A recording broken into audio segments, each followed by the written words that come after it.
যার মুখে হাসি নাই তার দোকান খোলা উচিত না। ডিয়ার ফ্রেন্ডস, এই কথাটি অনেকেই শুনেছেন হয়তোবা, আবার অনেকেই শুনেননি।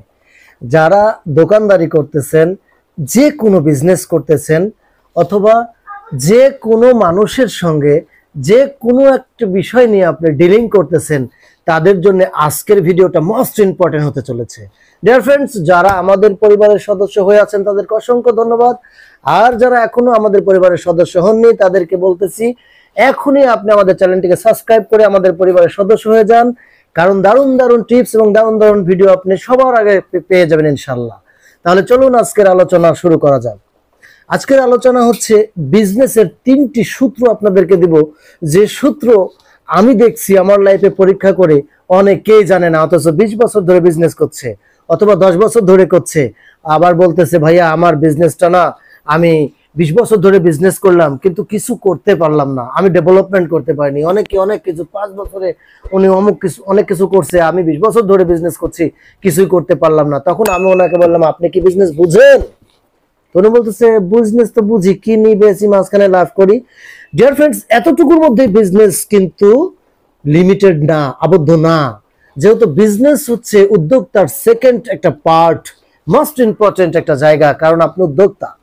আপনি কি জানেন বাংলাদেশে আপনি একটি বিজনেস করছেন, পাশের দোকানদার সেম বিজনেস করছে, তাকে গিয়ে বলবেন ভাইয়া আমাকে একটু শেখাও তো, তুমি কি বিজনেস করছো, আমি 10 বছর ধরে করে তেমন ডেভেলপমেন্ট আনতে পারিনি, আর তুমি মাত্র 5 বছরে গাড়ি বাড়ি করে ফেলছো, সূত্রটা বলো। আপনাকে বলবে না। কেন বলবে না? কারণ আপনি ওনার কম্পিটিটর, আপনার সাথে তো তার কম্পিটিশন, আপনার কাস্টমার সাথে পাইলে আপনাকে তো বলে দিবে না।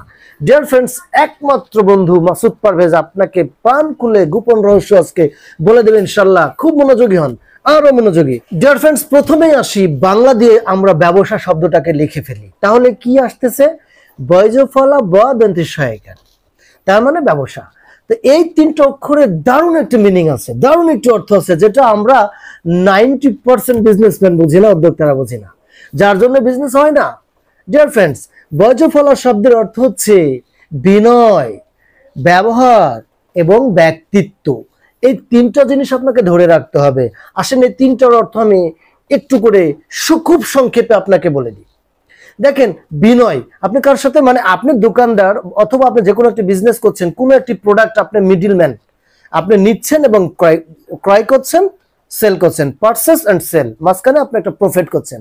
তার মানে আপনাকে 2টা পক্ষর সাথে কথা বলতে হচ্ছে। যার থেকে প্রোডাক্ট নিচ্ছেন তাকেও আপনার কনভিন্স করতে হচ্ছে যত কমে কিনতে পারেন, আর যার কাছে বিক্রি করছেন তাকেও কনভিন্স করতে হচ্ছে যত বেশি দামে বিক্রি করতে পারেন।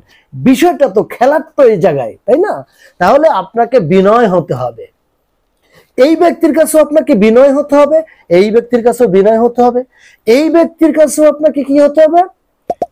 ব্যবহার ভালো করতে হবে, এই ব্যক্তির কাছেও আপনাকে ব্যবহার ভালো করতে হবে, এই ব্যক্তির কাছেও, যার থেকে কিনছেন তার কাছেও আপনার ব্যক্তিত্ব বজায় রাখতে হবে, যার কাছে বিক্রি করছেন তার কাছেও আপনার ব্যক্তিত্ব বজায় রাখতে হবে। উনার কাছে কিনছেন দেখে মালটা, প্রোডাক্টটা আরো কম দামে নেবেন দেখে আপনার ব্যক্তিত্ব নষ্ট করবেন না, আপনি একেবারে নিজেকে বিক্রি করে দিবেন না, আপনার পার্সোনালিটি শেষ করে দিবেন না। স্ট্রং থেকে পার্সোনালিটি রেখে আপনি কাজটা করবেন। এই যার কাছে বিক্রি করবেন তিনি আপনার কাস্টমার, তার কাছেও আপনার ব্যক্তিত্ব ধরে রাখবেন, আপনাকে বিলীন করে দিবেন না। তারপরে আসছে বতে কি? বিশ্বাস, বুদ্ধি এবং বাকি। এই একটি দিয়ে 3টি ওয়ার্ড আসছে, বিশ্বাস, বুদ্ধি এবং বাকি। আপনাকে বিশ্বাস রাখতে হবে নিজের উপরে, বিশ্বাস রাখতে হবে সৃষ্টিকর্তার উপরে। আমি বিজনেস করতে আসছি, আমার রিজিকদাতা আমার আল্লাহ, আমার সৃষ্টিকর্তা, তিনি আমাকে ডেভেলপমেন্ট করবেনই। আপনাকে বুদ্ধি খাটিয়ে কথা বলতে হবে উভয় পক্ষের সাথে, যার থেকে প্রোডাক্ট নিচ্ছেন তার সাথেও, যার কাছে বিক্রি করছেন তার সাথেও। বুদ্ধি খাটিয়ে ঠান্ডা মাথায় কথা বলবেন, ঠাস করে আপনি ডিসিশন মেক করবেন না। উনি একটি কথা বলতেছে, ভাবুন, প্রয়োজনে সময় নেন। উনি একটি কথা বলতেছে, ভাবুন, সময় নিয়ে ঠান্ডা মাথায় আপনি বুদ্ধি খাটিয়ে কথা বলুন। তারপরে আসতেছে কি? বাকি। এই বাকি হচ্ছে বাংলাদেশের 99% বিজনেসম্যানদের ধ্বংসের একটি কারণ, প্রধান কারণ, অন্যতম কারণ না, প্রধান কারণ। এই বাকির নাম ফাঁকি, আমরা কথাটা শুনছি ছোটবেলা থেকে, তবুও বাংলাদেশ, তবে হ্যাঁ প্রিয় দর্শক, আগের চেয়ে মানুষ এখন বাকিতে প্রোডাক্ট লেনদেন খুবই কম করছে, কারণ ফেসবুক বা অনলাইনে আমরা দেখি নগদ লক্ষ্মী ক্রয় বিক্রয় শুরু হয়ে গিয়েছে। এটা অনেক ভালো। তাহলে আপনি বাকিতে নিবেন না, বাকিতে দিবেনও না। আপনি যদি বাকিতে নিতে চান যে আমি একটা সুযোগ নিব, চান্স নিব, তাহলে এই চান্স কেউ না কেউ নিবে। প্রকৃতি আপনাকে এটার জবাব দিবে। সেই জবাবই হচ্ছে কোনো না কোনো ব্যক্তি কোনো না কোনো ভাবে আপনার কাছ থেকে বাকি নিয়ে যাবে, ওই টাকাটা আপনার উঠাইতে পারবেন না। সুতরাং উভয় পক্ষের সাথে আপনি নগদ লক্ষ্মী লেনদেন করার চেষ্টা করবেন। এটাই সবচেয়ে আপনার বিজনেসটাকে আগানোর আরেকটি কারণ। তারপরে আসতেছে কি দন্তিস। এই দন্তিস সহায়কারের অর্থ হচ্ছে সততা, সাহস এবং আপনার সঞ্চয়। এই তিনটা আপনাকে মানতে হবে। ডিয়ার ফ্রেন্ডস, আমরা ছোটবেলা থেকে শুনছি সততাই ব্যবসার মূলধন, কিন্তু এটা আমরা কেউ মানি না। আপনাকে মাথায় রাখতে হবে অনেস্টি দ্য বেস্ট পলিসি। এটার উপরে পৃথিবীতে আর কোনো পলিসি হতে পারে না, পারে না, পারে না। এটা আপনাকে মানতে হবে। আপনাকে সৎ হতে হবে, সততার সাথে বিজনেস করতে হবে। কোন একটি কাস্টমার কোন একটি প্রোডাক্টের দাম জানে না তাই বলে বেশি নেবেন, এটা করা যাবে না। সৃষ্টিকর্তা জানে।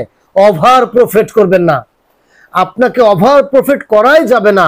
আমরা ইদানিং অনলাইনে দেখি 500 টাকার একটি প্রোডাক্ট 5000 টাকা উনি বিক্রি করতেছে, এই আপনার ম্যাস্টেড উনাকে ধরে ফেলছে। ডিয়ার ফ্রেন্ডস, আপনি এটা করবেন না, তাহলে আপনার সততা এখানেও বিলুপ্ত হয়ে যাবে। তাহলে আপনাকে সততা ধরে রাখতে হবে। তারপরে আপনাকে সেকেন্ড যে কাজটা করতে হবে, সাহসের সাথে ডিল করতে হবে। দুর্বল ভাববেন না। হয়তো বড় একটা পার্টির কাছে গেছেন, আপনি ছোট্ট পার্টি, চিন্তা করতেন না আমি তো ছোট পার্টি, বড় পার্টির কাছে যাব, কি হয় না হয় না।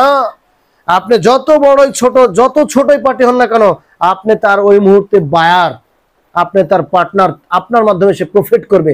সুতরাং সেখানে আপনি সাহস সঞ্চয় করেন এবং দেখবেন যে কিছু কিছু ব্যক্তি আপনার কাছ থেকে আপনি যাকে প্রোডাক্ট ডেলিভারি করবেন, অনেক সময় হয় কি যে প্রোডাক্ট পাঠিয়ে দেন, টাকা দিয়ে দিচ্ছি, সেক্ষেত্রে আপনার একটি সাহস আপনাকে রাখতে হয়। সাহসের ব্যবহারটা আপনাকে ক্রিয়েটিভিটি রাখতে হবে, আপনার ভিতরে আবিষ্কারের ক্ষমতা রাখতে হবে, কিভাবে আপনি সাহসটা ব্যবহার করবেন। আর একটা হচ্ছে সঞ্চয়। দেখেন, দোকানদারি করতেছেন বা বিজনেস করতেছেন, সেই বিজনেসে যা প্রফিট হচ্ছে, প্রফিটটা বুঝতেছেন না, আসলটা বুঝতেছেন না। ভাই, আপনি এরকম করলে জীবনে আপনি লাভবান হতে পারবেন না। 10 বছর ধরে বিজনেস করবেন, চেয়ার ক্ষয় হয়ে গেছে, আপনার ক্যাশের টেবিলের বাক্সটাও ক্ষয় হয়ে গেছে, কিন্তু আপনার বাড়িটা আজ পর্যন্ত পাকা করতে পারেন নাই। এরকম হাজার হাজার বিজনেসম্যান আছে, আমি দেখছি নিজের চোখে। অথচ 5 বছরের বিজনেস এসে গাড়ি বাড়ি করে ফেলছে। তাহলে আপনার এটা হচ্ছে, now come to the point, most important একটি পয়েন্ট, সেটা হচ্ছে সঞ্চয়। আপনার ওখান থেকে আপনার অরিজিনাল টাকা, আপনার প্রয়োজনে আপনার ক্যাশ বাক্স 4টা করেন, টাকাটাকে 4 ভাগ করে ফেলেন। 100 টাকা প্রফিট হলে 4 ভাগ করেন, 25 25 25 25, 4 25 100 টাকা। লাভের টাকাটা আপনি সাথে সাথে লাভের ভাগ করবেন, কোনটা লাভের টাকাটা ভাগ করবেন। আপনি প্রথমেই ব্যবসার যে মূলধন, সেই মূলধনটা আলাদা ক্যাশ বাক্সে রেখে দিলেন। এইবার যে টাকাটা আসছে সেটা আপনি 4 ভাগ করেন। 4 ভাগ করে 1 ভাগ ফ্যামিলির জন্য, 1 ভাগ বিজনেস ডেভেলপমেন্টের জন্য প্রফিট আলাদা রাখেন, আর আরেক ভাগ বিজনেসে যেন কোনো ঝুঁকি না আসে, সেই ঝুঁকিটাকে কন্ট্রোল করার জন্য বা ট্যাকেল দেওয়ার জন্য ওটা আপনি আলাদা ফান্ড করেন, সঞ্চয় করেন।